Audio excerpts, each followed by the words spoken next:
Hey, what up? KeReS here. Hope you're all doing good out there. This is my latest video. Men. That's not me. 3 scary encounters with blokes you shouldn't bring home to the fix. Well, unless you hate them, I suppose, then fair enough. Anyway, on with the story number 1. So now I hate firecrackers. By Reddit user. Boss Mom 5. So right after I got my driver's license, now a 26-year-old female, so it's probably about 10 years ago, my dad went through a mishap and lost his driver's license. He was actively working on getting his hardship license, but had to complete so many steps, blah blah blah, so on. At the time, I lived in a teeny tiny town about 20 minutes north of Nashville, TN, called White House. My dad had to be at work at the east side of Nashville at 3:30 AM.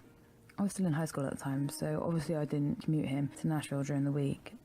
But one Friday night, I put my big girl panties on and offered to take him Saturday morning so my mum could sleep in, for once. She was skeptical, but finally agreed. 2:45 AM rolls around, and my dad is ready, so he wakes me up. I grab my keys and whatnot, and then off to Nashville we go. Everything was fine the whole way there. No issues, nothing. Drop Dad off and head home. No sooner than I pulled out of his work and got on the interstate, a group of guys in black ski masks pulled up next to me and started throwing firecrackers on my windshield. The fuck? I was tripping. Yeah, this was the time when cell phones were beginning to become super popular, but it was also before people kept them crammed up their ass 24/7. And needless to say, I didn't have mine with me. It wasn't my psychic then, like it is today.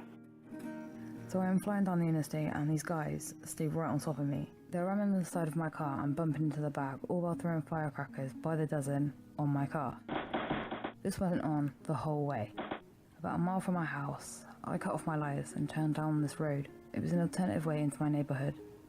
I lost them. Thank God they were gone. So I am panicking, but I am going to live at this point. Yeah, you get me. I cut my lights on and resumed driving through my neighbourhood. I get to the stop sign to turn down my road, and the headlights cut on right in front of me. Oh shit. Balls. It's these assholes again. Think. I take off yet again and make it to my driveway, where I jump out of my car and start screaming and running to the house. I made it without them doing anything, got my mum up, and at this point she was scared to walk across the living room and get the house phone because they were parked right in front of the house. She ended up crawling on the floor because the curtains were open, so they couldn't see her, and she got the phone and called the cops. Of course, by the time the cops got there, 15 minutes later, typical, they had already given up and left. Don't know who they were, assholes, their reason for doing what they did to me that night, but yeah, so now I fucking hate firecrackers. Assholes.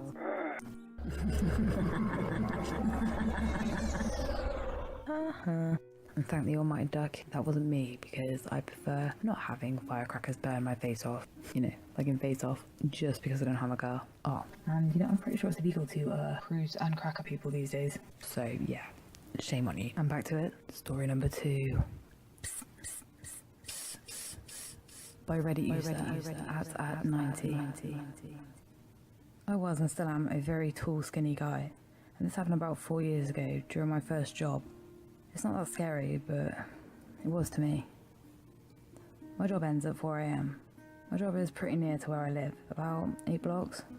So being a guy who likes walking and seeing the sunrise, I always walk home. The first block was pretty normal. When I came across the second block, I saw this person wearing woman's clothing, a mini dress with blue stripes, but I could tell it was a man. I didn't pay any attention to him and walked past, but after a while I could sense he was following me. I could see him in my peripheral, so I walked faster, and then he started walking faster. And I heard this psst sound to get my attention, but obviously I'm not interested. So I walked faster and faster, and this person behind me was practically sprinting. And the psst, psst sound was getting louder. Just 2 blocks, I told myself. Even if I don't like the idea of this person knowing where I live, I don't have any choice, because if I continue any further, I would reach this isolated park and a few abandoned buildings. By now, I can see the lights on in my house, and I just have to get my keys out. Usually I would have my keys ready during the 3rd block, but because of what was happening, I forgot, and they were still inside my messy bag. So I run. When I'm a few feet away from my house, facing the door, and in a panic trying to locate my keys, I look behind, and the man in girl's clothing is just stood there, watching me. I didn't look him in the face out of fear, but something happened. This man started walking slowly towards me, just in time for me to find my keys and open the door. I went to close it behind me. The man was only 5 or 10 feet behind. I closed the door and locked everything and slumped on the floor, breathing heavily, trying to calm myself, telling myself I know I am safe inside. Then I hear a knock on the door. He knocked 3 times and I froze. I don't have any windows, so I couldn't see who was knocking, but I knew it was him. I ignored the knocking and I hurried to my room and, well, fell asleep. I woke up around 10. It was weird though. It was like nothing ever happened.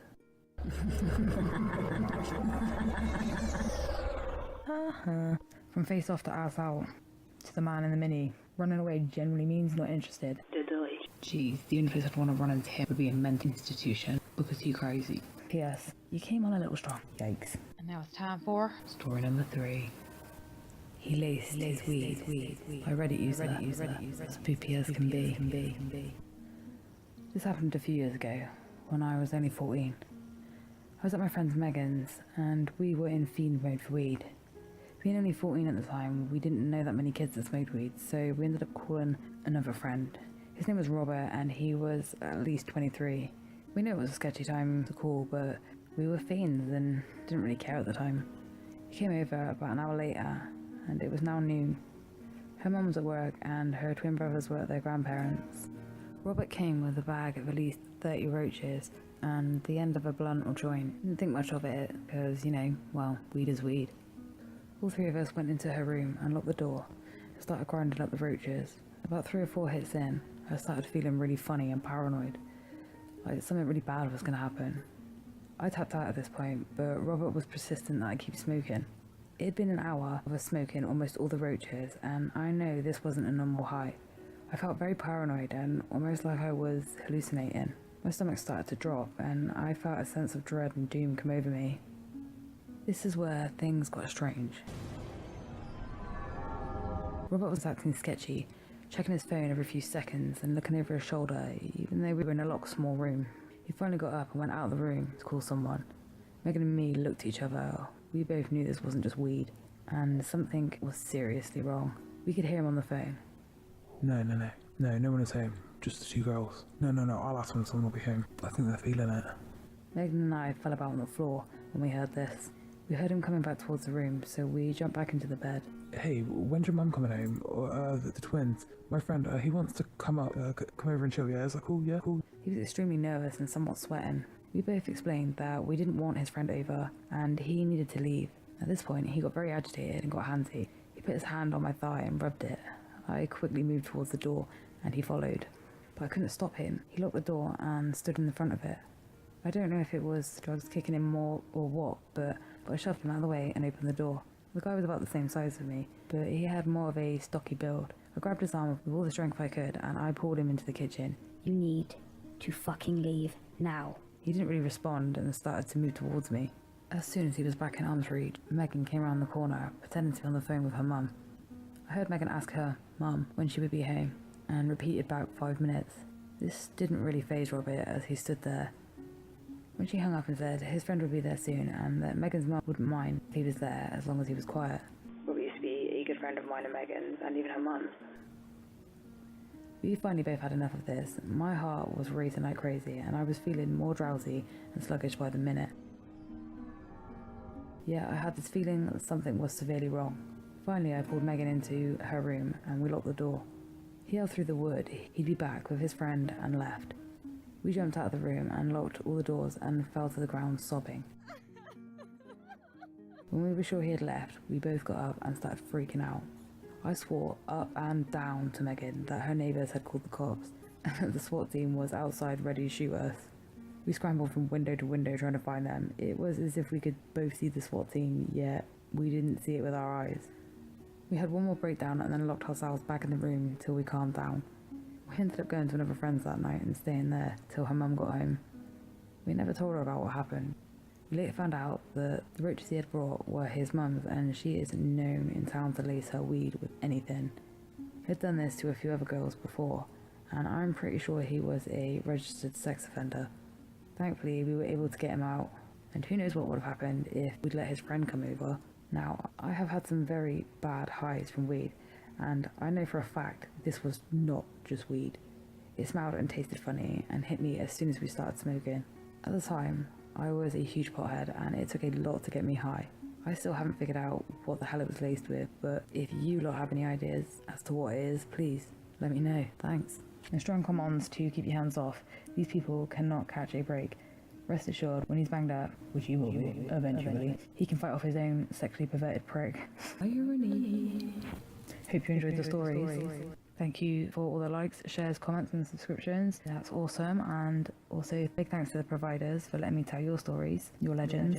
And if you would like to read the originals, they are linked down in the description. Well, that's me. Time to gel. Later. Catch you on the replay. /cheese toast. And always remember, if trouble comes your way, just try to make yourself look big. Hee hee.